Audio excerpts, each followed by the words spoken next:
Hello friends, आज हम बात करेंगे electric field at any point of an electric dipole. जैसे हम कहते हैं electric field at a general point of an electric dipole, कि इलेक्ट्रिक डाइपोल के लिए किसी भी एक जनरल पॉइंट पर हम इलेक्ट्रिक फील्ड इंटेंसिटी को फाइंड करते हैं या डिटरमाइन करते हैं। ठीक है, तो इससे पहले हमने एक्सियल लाइन पर इलेक्ट्रिक फील्ड निकाला था। E is equal to axial line की कंडीशन में हमारे पास फॉर्मूला आ गया था 1/4 epsilon naught 2p r upon r square minus a square का होल स्क्वायर। और इक्वेटोरियल लाइन पर हमारे पास इलेक्ट्रिक फील्ड आ गया था E equatorial is equal to 1/4 epsilon naught p upon r square plus a square raise to power 3/2। ये हमारे पास electric field on axial line of an electric dipole था। ये था हमारे पास electric field on equatorial line of an electric dipole.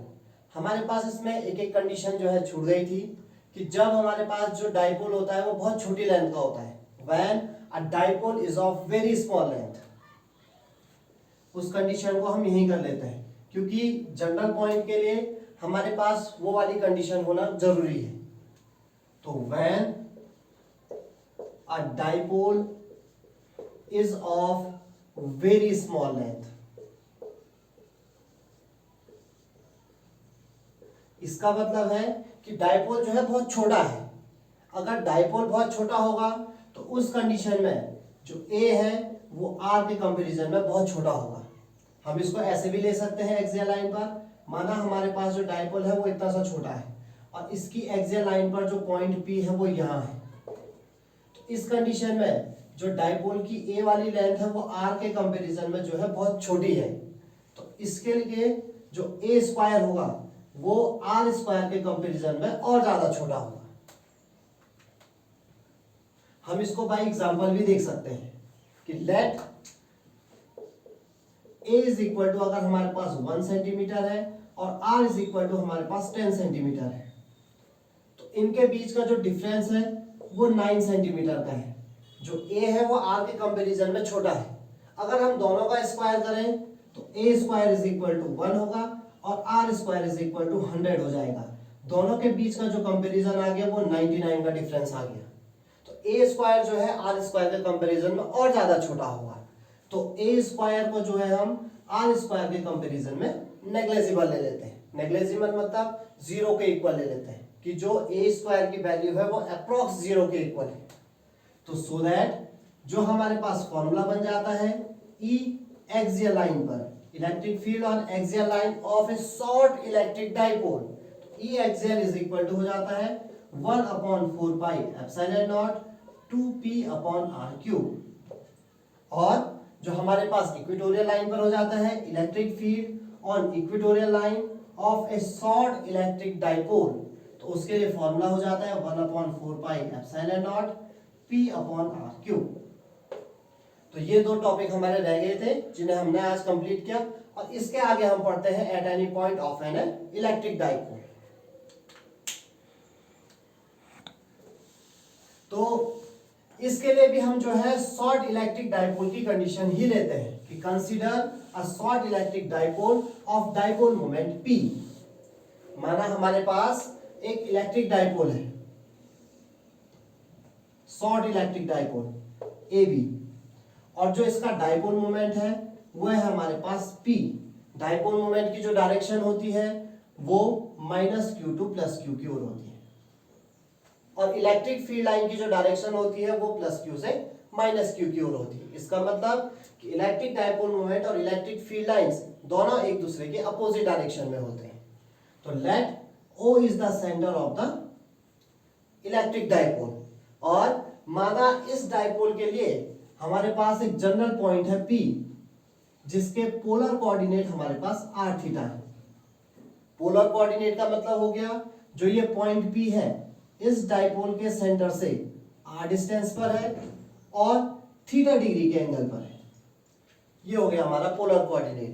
तो dipole के कारण जो है हमें पॉइंट P पर इलेक्ट्रिक फील्ड इंटेंसिटी डिटरमाइन करनी है। तो जो हमको पता है जो इलेक्ट्रिक डाइपोल मोमेंट है इज अ वेक्टर क्वांटिटी, इसे हम कंपोनेंट में ब्रेक कर सकते हैं। इसके हमारे पास कंपोनेंट हो जाएंगे हॉरिजॉन्टल कंपोनेंट। हॉरिजॉन्टल कंपोनेंट हमेशा हम उसे लेते हैं जिसके साथ वो एंगल ड्रॉ करेगा। हमारे पास डाइपोल मोमेंट इस डायरेक्शन में है, ये इस वाली डायरेक्शन के साथ जो है थीटा डिग्री का एंगल ड्रॉ कर रहा है, इसलिए इसका हॉरिजॉन्टल कंपोनेंट इस डायरेक्शन में आ जाएगा। तो इस डायरेक्शन में इसका कंपोनेंट हो जाएगा p cos थीटा, और इसके वर्टिकल डायरेक्शन में इसका कंपोनेंट हो जाएगा p sin थीटा। अब हमारे पास डाइपोल मोमेंट p नहीं रहा, हमारे पास डाइपोल मोमेंट का कंपोनेंट हो गए p cos थीटा और p sin थीटा। अब हमें जो है पॉइंट p पर इलेक्ट्रिक फील्ड डिटरमाइन करना है, तो हम इन दोनों डाइपोल मोमेंट के कंपोनेंट की डायरेक्शन में एक एक इलेक्ट्रिक डाइपोल एज्यूम कर लेते हैं। लेट हमने जो है इस p cos थीटा की डायरेक्शन में एक डाइपोल एज्यूम कर लिया,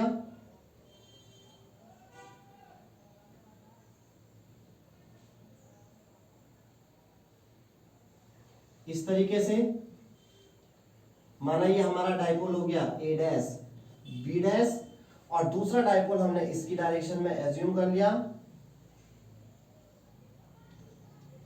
a double dash b double dash. अब हमारे पास दो डाइपोल हमने एज्यूम कर लिए, एक कर लिया a डैश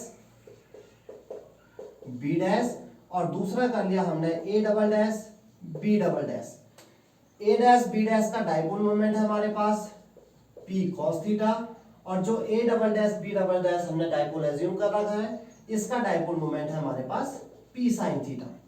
अब इन दोनों डाइपोल्स के लिए हम पॉइंट p की पोजीशन को देखें, तो फर्स्ट वाले जो डाइपोल है a डैश b डैश जिसका डाइपोल मोमेंट है p cos थीटा, इसके लिए जो पॉइंट p है वो है हमारे पास एक्सियल लाइन पर, और जो हमारे पास दूसरा डाइपोल है a double dash b double dash ये वाला, इसके लिए जो पॉइंट p की पोजीशन है जिसका dipole moment p sin theta है, इसकी जो पोजीशन है वो है इक्वेटोरियल लाइन पर।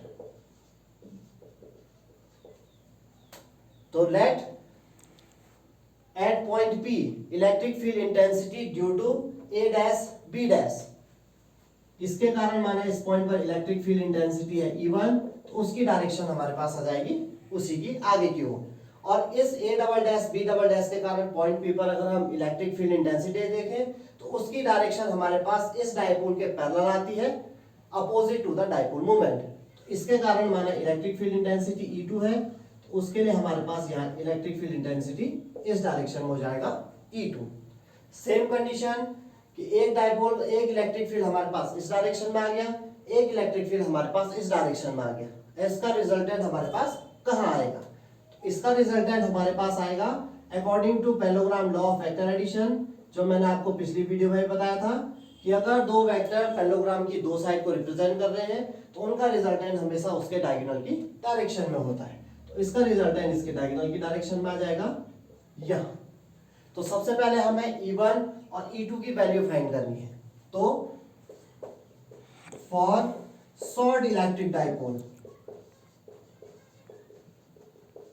हमने अभी जो वैल्यूज निकाली थी कि electric field on axial line of a short electric dipole, तो E1 इज इक्वल टू हो जाएगा 1/4 pi epsilon naught. Axial line पर हमने फॉर्मूला देखा था E is equal to 1/4 pi epsilon naught 2p upon r cube. तो यहाँ formula हो जाएगा E1 is equal to 1/4 pi epsilon naught 2p, हमारे पास जो डाइपोल मोमेंट है उसका cos थीटा है p cos थीटा, तो ये हो जाएगा 2p cos theta upon distance है r, तो ये हो जाएगा r क्यूब।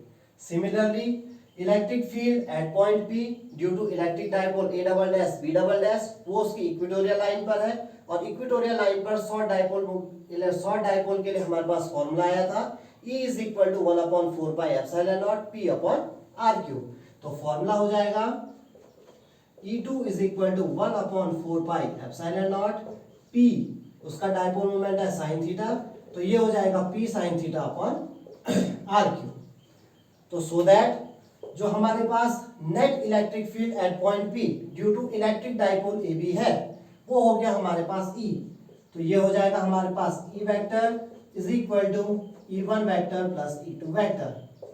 अब हमने दो वेक्टर्स का रिजल्टेंट पढ़ा हुआ है, इसके लिए हमारे पास मैग्नीट्यूड हो जाएगा इसका E is equal to root of E1 square plus E2 square plus 2E1 E2 cos alpha. वैसे तो हम जो जनरल फॉर्मूला लेते हैं वो कॉस थीटा लेते हैं, पर हमने थीटा यहाँ पहले से लिया हुआ है, इसलिए हम यहाँ कॉस एल्फा ले रहे हैं। Where alpha is the angle between E1 and E2। ये हमारे पास 11th में था, parallelogram law of vector addition, जब हम उसका मैग्नीट्यूड निकालते हैं कि इफ हमारे पास दो वेक्टर है P और Q और उनका रिजल्टेंट R है, तो R इज इक्वल टू होता है root of P square plus Q square plus 2PQ cos theta. तो उसी के रिस्पेक्ट में हमारे पास यहाँ फॉर्मूला हो गया E is equal to root of E1 square plus E2 square plus 2E1 E2 cos alpha, where alpha is the angle between E1 and E2। अब हम E1 और E2 की डायरेक्शन को देखें तो E1 जो है E2 के परपेंडिकुलर है। दोनों की डायरेक्शन को देखें, ये एक्सियल लाइन पर है, ये इक्वेटोरियल लाइन के पैरेलल है, तो दोनों एक दूसरे के परपेंडिकुलर होंगे। तो इसका मतलब है कि अल्फा की वैल्यू हो गई 90 डिग्री, और हमें पता है अगर हम अल्फा की वैल्यू रखेंगे cos 90 इज इक्वल टू हमारे पास वैल्यू होती है 0। तो हमारे पास फॉर्मूला बन जाता है E is equal to root of E1 square plus E2 square, क्योंकि cos अल्फा की वैल्यू 0 हो गई है तो ये पूरा टर्म जो है हमारे पास 0 हो जाएगा, और इसको हम जो है एस्केप कर देंगे। तो फॉर्मूला बन गया E is equal to root of E1 square plus E2 square. तो नेट इलेक्ट्रिक फील्ड निकालने के लिए हमने E1 की वैल्यू भी निकाल रखी है और E2 की वैल्यू भी निकाल रखी है, दोनों की वैल्यूज को हम यहाँ पुट करेंगे।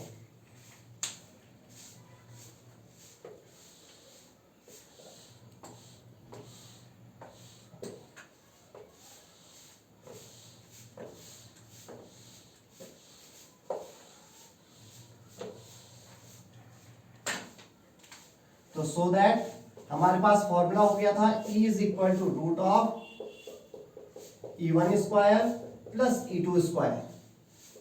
सॉल्व करेंगे, E is equal to value put करनी है। E1 की वैल्यू थी हमारे पास 1/4 pi epsilon naught 2p cos theta upon r cube इसका होल स्क्वायर, प्लस E2 की वैल्यू पुट करेंगे 1/4 pi epsilon naught p sin theta upon r cube का होल स्क्वायर। अब अगर हम दोनों फॉर्मूले इसको देखें तो दोनों फॉर्मूले में 1/4 pi epsilon naught p upon r cube जो है कॉमन है, और उनका स्क्वायर भी है। अगर हम उनको कॉमन ले लें, उनके स्क्वायर को कॉमन ले लें, तो वो डायरेक्ट जो है स्क्वायर रूट से बाहर आ जाते हैं। E इज इक्वल टू हो जाता है 1/4 pi epsilon naught p upon r cube, और रूट के अंदर हमारे पास बच जाता है। यहां से अगर हम 1/4 pi epsilon naught p upon r cube को कॉमन लेंगे तो आगे वाले में बच गया 2 cos थीटा का होल स्क्वायर, प्लस पीछे वाले में बच गया हमारे पास sin थीटा का होल स्क्वायर। सॉल्व करेंगे, E इज इक्वल टू ये हो जाता है 1/4 pi epsilon naught p upon r cube root of 2 cos theta का होल स्क्वायर करेंगे तो ये हो जाएगा 4 cos square theta, plus sin theta का स्क्वायर करेंगे ये हो जाएगा sin स्क्वायर थीटा। और ट्रिग्नोमेट्रिक आइडेंटिटीज हम पढ़ते हैं, तो हमारे पास वहां एक आइडेंटिटी थी sin square theta plus cos square theta is equal to होता है 1। तो यहां से हम फॉर्मूला निकाल सकते हैं sin square theta is equal to 1 minus cos square theta. अब इस sin स्क्वायर थीटा की वैल्यू को हम जो है यहां पुट करते हैं, तो फॉर्मूला हो जाता है E is equal to 1/4 pi epsilon naught p over r cube root of 4 cos square theta plus 1 minus cos square theta. तो जो हमारे पास फाइनली फॉर्मूला आ जाता है, हम इसको यहाँ सॉल्व करेंगे तो 4 cos square theta minus cos square theta हो जाएगा 3 cos स्क्वायर थीटा। तो E इज इक्वल टू आ जाता है हमारे पास root of E is equal to हो जाएगा 1/4 pi epsilon naught p over r cube root of 3 cos square theta plus 1। तो ये हो गया हमारे पास electric field at any point due to an short electric dipole. तो तब तक के लिए धन्यवाद। ऐसे ही हम आपके सामने अलग अलग वीडियोस को लाते रहेंगे।